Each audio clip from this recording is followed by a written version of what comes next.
Okay, it's 11 o'clock.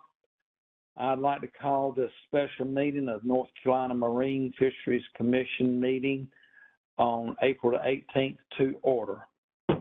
Our meeting is being conducted virtually via WebEx and any other way that things will work. I'd like to remind my fellow commissioners of North Carolina General Statute 138A-15E, which mandates at the beginning of any meeting of a board, the chair shall remind all members of their duty to avoid conflicts of interest under Chapter 138. The chair also shall inquire as to whether there is any known conflict of interest with respect to any matters coming before the board at that time. Does anybody have or see any conflict of interest over the two issues that we're going to discuss today? There being none, I want my fellow commissioners to also refer to North Carolina General Statute 143B-289.54.G2. Okay, with that being done, let us have a roll call. Commissioner Buffet. Yeah. Okay. Commissioner Blanton. Here. Commissioner Corbett. Here. Commissioner Gardner. Commissioner Huggins. Present. Commissioner Rader. Here. Commissioner Roller. Here. And Chairman Bizzle. Here. Okay, we have a quorum, so we may conduct business. Before you should have our agenda for today's work. The chair would like to have a motion to approve the agenda as written. Motion to approve, Commissioner Roller. Second by Rader. Okay. Any further discussion? If not, all in favor say aye. Aye. Aye. All opposed? Vote passes without dissension. Okay, well, make sure we all identify who we are today. I don't know if those got to call in too. Like to turn it over now to the director to talk to us about session law 2023-137, section 6. So, director, would you walk us through that, please? Thank you, Mr. Chairman. Good morning, commissioners. I will certainly not walk you through the session law, but I do have a few comments that I want to make this morning regarding this. There is a copy of the material in your briefing materials, so you can refer to that as we do move through this issue today on your agenda. You will recall that this was a legislative mandate of the session law 2023-137, and it passed last fall. The requirements of this legislation will directly impact both commercial and recreational fishermen. The law requires any person who recreationally harvests red drum, flounder, spotted sea trout, striped bass, and weakfish to report the harvest to the Division of Marine Fisheries. And these reports are required whether the fish are caught in coastal or joint fishing waters or inland fishing waters adjacent to coastal or joint fishing waters in the state of North Carolina. The law also requires any person holding a commercial fishing license who is engaged in a commercial fishing operation to report all fish harvested to the Division of Marine Fisheries, regardless of sale. All fish means finfish, shellfish, and crustaceans, so it covers everything. And obviously, this is a huge undertaking for the division. We recognize the importance of gathering this data, and the division staff are currently developing a process and reporting methods that will be used to meet this mandate. The legislation does phase in the requirements over a period of 3 years. The first phase is effective on December the 1st of this year, 2024, and it includes a verbal warning for failure to report harvest. The legislation then mandates that warning tickets will be issued starting December the 1st of 2025. And that's followed by an infraction with a $35 fine starting December the 1st of 2026. And these infractions will count, can count towards suspension of fishing license and permits. So the division received a one-time legislative allocation of $5 million for development of this harvest reporting system to support the mandatory reporting requirement. Setting up a robust reporting system will take time, and it will be necessary to have recurring funding for staffing and resources over the long term. We are working collaboratively with the Wildlife Resources Commission staff. Division staff have been meeting with the Wildlife Resources Commission staff to develop the temporary rules that are on your agenda today. The staff from the two agencies are also working on a plan for conducting outreach to affected stakeholders because this will take a lot of outreach. We have upwards of 1 million recreational anglers fishing in North Carolina waters in any given year at any given time. And we're really talking about a recreational harvest for these 5 fish totaling somewhere around 2.5 million fish or more. So again, this is a big deal and a big undertaking. The overwhelming majority of these fishermen do not attend commission meetings or read our news releases or follow us on social media. And many of them live in states all over the country, but they vacation here in North Carolina. We've started our outreach efforts by handing out cards that say new reporting requirements, and they give a QR code that people can scan to get more information on our website. We're making similar signage to put up at boat ramps and fish houses and other sites that fishermen frequent. And in the coming months, we will use all of our communication tools to get the word out to the public. I just want to talk about the management of expectations because this is an important piece, and the information that's gathered through this recreational reporting mechanism will not replace MRIP. And rather, it's a starting point to look for additional ways of gathering data and understanding our fisheries.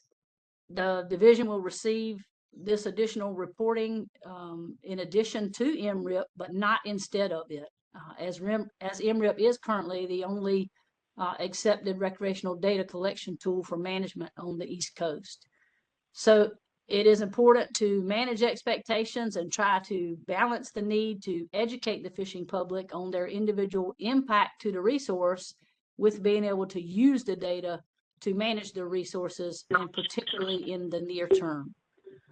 Mr. Chairman, that's all the comments I have, and I'm going to toss it back over to you.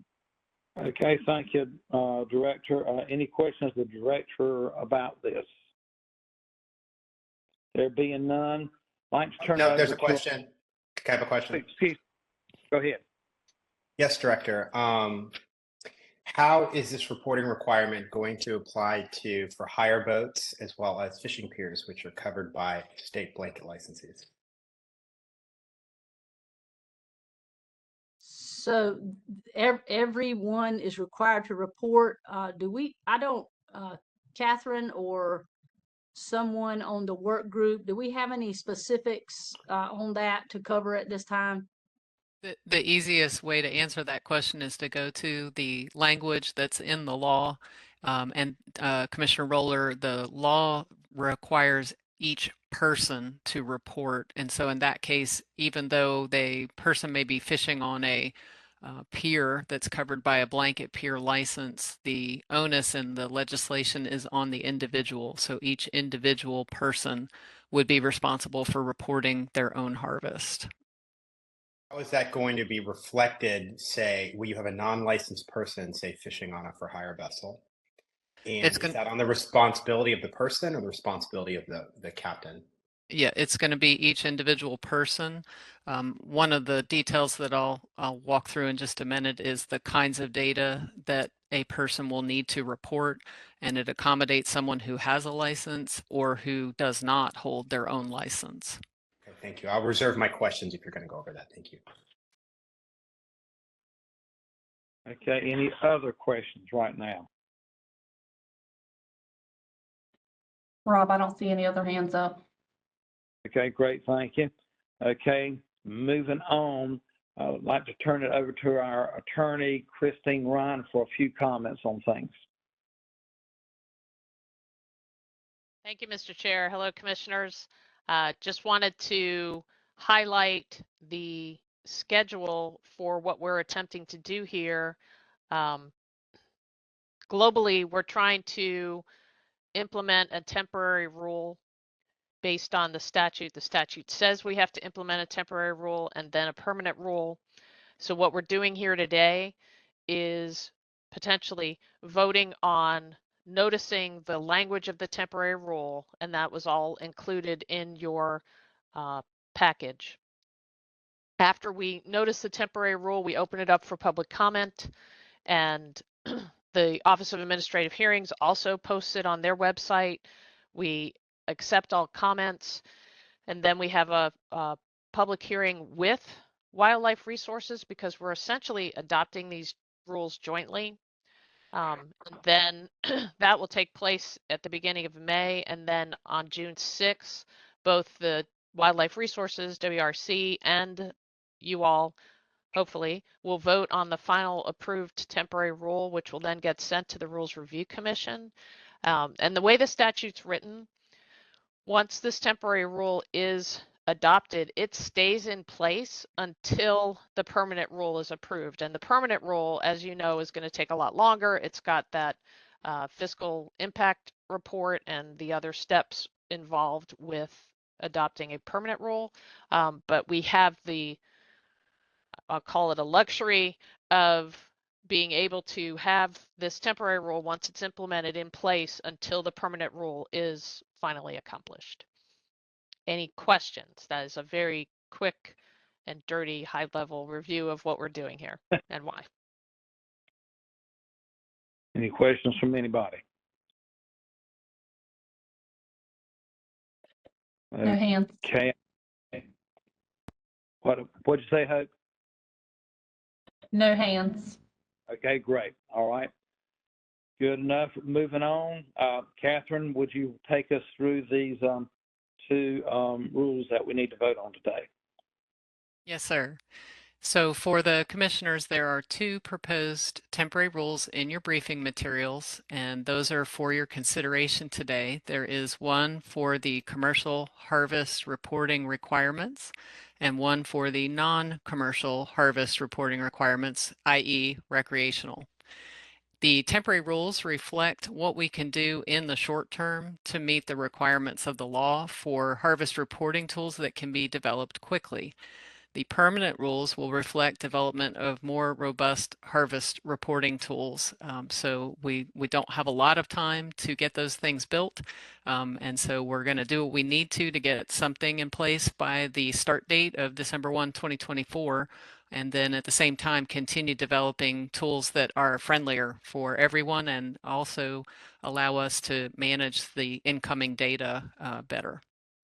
So the rule language, and Commissioner Roller, this speaks a little bit to your earlier question. The rule language mimics the language of the session law, and there's a couple of examples I could point out that took us an extra couple minutes to figure out, and also in working with the Wildlife Resources Commission staff, both agencies trying to work with the language in the session law and make that work within each agency's set of rules. So for example, there in each of the two rules, there is a definition of harvest included. That's what the session law refers to as the harvest of these fish. Since most requirements in Marine Fishery Commission rules rely on the use of the term to take, that's statutorily defined. It includes a broader range of fishing activities from getting ready to fish to wrapping up your fishing, where harvest is more in the middle of that activity. And so we had to develop that definition to match up with the language in the session law. Also, the rules identify when harvest is complete. And that's consistent. That language that's in the definition there is consistent with the Marine Fishery Commission's definition of to land. And that all makes it so that the rules are enforceable. We have to know when harvest is complete to be able to enforce someone needing to report their harvest. A final example, and this is the one I mentioned earlier, the requirements in the session law are for any person. And so we needed to use that language in building the proposed temporary rule, same with the Wildlife Resources Commission's rule. So person is used in the rule and not fisherman or angler, or in the case of the for-hire operations, a blanket pier or a for-hire fishing captain. So the requirements rest on each individual person. So for commercial harvest reporting for the temporary rule, fishermen will continue to use trip tickets to report all fish that are harvested, including fish that are not sold. And so a commercial fisherman will need to go to a dealer to report their harvest of unsold fish that are kept. Again, that's for the temporary rule. We're certainly looking for more robust ways and friendlier ways to do that. And then on the recreational harvest reporting or non-commercial reporting, again, for the temporary rule, fishermen will report the harvest of flounder, red drum, spotted sea trout, striped bass, and weakfish by going to the DMF website and entering the required information online. And we will have a DMF issued paper report card available for folks that don't immediately have access to the internet. But the information on the report card must be reported online by midnight the next day, and the Wildlife Resources Commission rule reflects that same procedure. The information to be reported includes the fisherman's license number or their name and zip code, and that allows us to identify the person. And then additionally, the date of harvest, the number of each species that are harvested, the area of harvest, and the type of gear used. So fairly minimal data fields there, at least at this outset. I do want to refer you to the Wildlife Resources Commission proposed rule. As the director mentioned, we've been working with the wildlife staff collaboratively to develop these temporary rules. Same for the development of the Wildlife Resources Commission rule. We've been meeting many times a week for several weeks to make sure that everything is compatible and that both agencies are satisfied with the other agencies' rules. So the Wildlife Resources Commission did meet earlier today. They voted to approve their proposed temporary rule for public notice and comment. And although the wording is a little different, the Wildlife Resources Commission rule achieves the same thing as your non-commercial rule for recreational harvest reporting. So again, in your materials, you'll see something labeled Exhibit Q. This was an excerpt out of their briefing materials from the Wildlife Resources Commission's full business meeting that occurred today. And so Exhibit Q has just 2 pages. The first is a very simple explanation of the session law that Director Rawls already provided to you.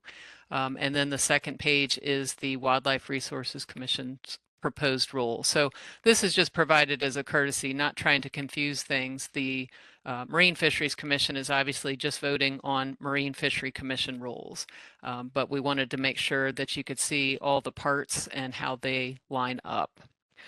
Christine has already covered largely the timeline, and so I certainly can answer any questions that you all have. But if the rules are approved today, the public comment period would start on Monday, which is April 22nd, and it would run through May 20th.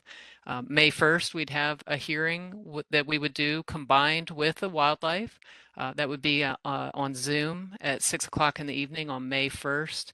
And then, as Christine said, June 6th is the date that's scheduled for each commission to vote on their own rule, the permanent approval of the temporary rule. And then we would go to the Rules Review Commission at the end of June if everything is approved along the way. And that's all so that we can have this in place by December 1st of 2024 when the requirements of the session law begin. So, Mr. Chairman, I'm glad to address any questions about the proposed rules if the commissioners have those. Any questions for anybody? Rob, Tom has his hand up. Okay, Tom? Commissioner Roller? Thank you, Chairman. Catherine, so just to kind of explain it out in more detail, how this is going to work for any recreational angler,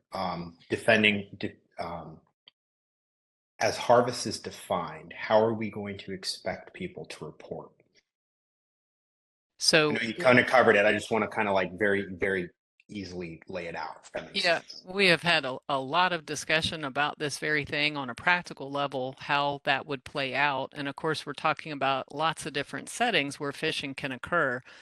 You indicated too within the for hire spectrum of, a for hire, a blanket pier, a for hire fishing vessel. Folks fish from the shore, they fish from their own vessel, they fish from public docks. And so trying to play that out in each of those scenarios, particularly from an enforcement standpoint. And we continue to come back to this definition of harvest and when harvest is complete. The longer someone goes away from that activity before reporting, the fuzzier things get and the harder it gets to enforce. And so when that fishing activity is over with, which believe me is tricky to try to put in a rule that's going to be codified so that it's clear. But when the fishing activity is complete, that is when each person is responsible for getting on their smartphone or using a paper report card to write out or enter the criteria that I described that we will be collecting for each of the 5 species for the recreational side. Now, again, for the commercial side, the fishermen would need to go to a dealer to report their unsold fish just as they currently report their sold fish. But that kind of takes you through a little bit, and I'm glad to continue to address those detailed questions. It is difficult to play out every scenario, but we've done our best to think about how we can apply that activity coming to a close and a person being responsible to report. The only other thing I'll say on the non-commercial harvest reporting requirements, you'll see the language is a bit cumbersome at this point, having to rely on a paper report card. We would love to replace that with something more nimble, such as a phone system. But we can't do that quickly. And so a paper report card would come into play for someone who does not have a smartphone or currently does not have a cell phone signal. And they could put down the information while it's fresh. They can be in compliance with the rule and the law. And then as soon as they're able to, they have until midnight the next day to get to a place that has a cell signal, whether it's on their computer, their phone, a friend's phone, the public library, a job center, wherever they can get to a computer. And so the language that's provided there is trying to accommodate access to public computers that may be closed on Sundays or federal holidays to try to give as much flexibility as we can for that paper report card data to be entered through the web form on the division website. Thank you, Catherine. That's very detailed. So my understanding would be, it's very well worded, and I think it's very thoughtful. But my understanding is that termination of harvest would be at the end of the trip, right? And so that would be, say, when a boat hits the dock, but before a fish is cleaned. Would that be a proper definition? So the key in the definition of harvest is if a vessel is used in particular when the fish reach the shore, not so much the human or the vessel. So the example Okay. was given, what if somebody pulls up to the dock and they run to their truck to get their lunch or, any manner of personal items, but the fish are still on board the vessel. And they come back to their vessel to deal with, their getting their boat out or all the different things that folks are doing at the end of a fishing trip. Until those fish reach the shore, essentially, if someone is going to be interviewed or, a Marine Patrol officer is there is going to talk to you, they're not going to clog up the boat ramp, right? They're going to ask you to get your boat out or pull aside, and they're going to have a discussion about that reporting. But you haven't left the area, you know, those are the scenarios that we're working through to work with people, not be onerous, but also encourage immediate reporting. I mean, we want people to do it before they leave the area and they go on with their vacation, or they're going back to work, or whatever they're going to do next. And then, whoop, it's gone. We want people to be able to report right then when everything is fresh. I think that language is really important because while it's probably more practical that recreational fishermen who own a license should be anticipating this. But when we're looking at, say, ocean piers or for hire vessels, you may have people who are from out of state who may only fish 1 day per year, and requiring them to, say, download a smartphone app previous to that trip is just not really that reasonable. So in order to have that flexibility to accommodate those things would be great. I mean, obviously for hire reporting would be a much better way to handle this, but that's another discussion. And I'll end my questions there. Thank you, Catherine. Certainly. And I'll just say the outreach and education component of this, as the director mentioned, is huge. It is so important. And, you know, we want to foster buy-in by participants, by fishermen. We want to have fishermen feel like they, you know, hey, I want to report, I want to participate in this important activity. So we're certainly, you know, just brainstorming from A to Z about ways to get the word out, particularly for those folks, as the director mentioned, that come here once a year for a weekend or a week for their vacation. They don't live anywhere nearby and they have no idea about these new requirements. How do we reach those folks? For example, working through the tourism boards that most cities and counties have across the state to help get the word out to those vacationers.